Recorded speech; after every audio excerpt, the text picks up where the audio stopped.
Good afternoon, everybody. I thought we'd have a look today at some movement control issues, and I'll discuss why at the end. But if we have a look here at Laura, she's just doing a small knee bend, and I've got her doing a nice control one. She's got good control here. The pelvis has stayed relatively flat. The hip is above the knee and is above the foot. Okay. Here we've got her performing the same exercise, but she's actually performing it poorly. Now we see this a lot in clinic, and I'll bring the arrow across here, and you can see that that knee has now come across the midline. So her knee's coming across the foot, and it's about the lateral hip that we're looking at. So if I move this arrow here, there's the lateral hip. That muscle or muscle group in there are not controlling the knee very well and allowing it to fall across the midline. So let's take this up to a slightly more dynamic level. And here Laura's now doing a hop. So there she is. She hops and lands. The pelvis stays level. We like a level pelvis. That's great. Hip above knee, above foot. Really good dynamic control through the hip area there, controlling the knee position. Now if we take that on, let's have a look at how she goes when she lands, and I've asked her again to allow her knee to drift into that midline. So here she goes, she hops, and we can see that rotation.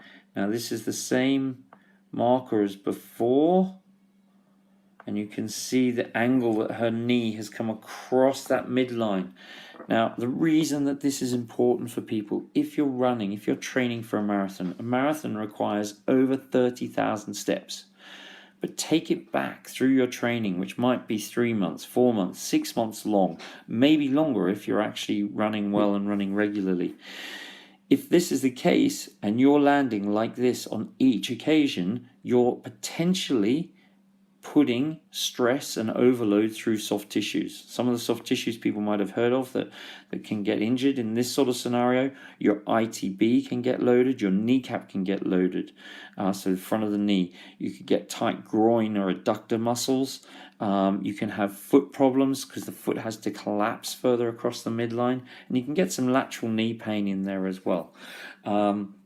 So there's injury risks associated with this type of movement. In terms of performance, we can see the amount of rotation. Her muscles now have to work not only to propel her forwards, but they actually have to work to bring her out of that rotation. So if we watch as she comes back up, out of the hop, there she goes. Now if you're doing that on each step to come back up out to straight, you're working your big movement muscles a lot more. And that's going to create inefficiencies in how the muscles are working. So things that you might experience will be things like tight hamstrings, tight hip flexors, tight calves potentially, where you're trying to push off through the calf to keep your propulsion going forwards.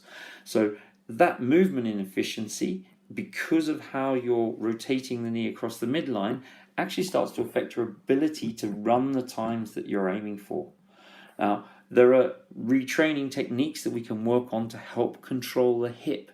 I think the first thing is people want to have a look and see, am I doing this at home? Okay, so go and find a mirror, have a look and see where you are when you do a single leg small knee bend and a hop. Hold the hop at the bent knee and see what happens.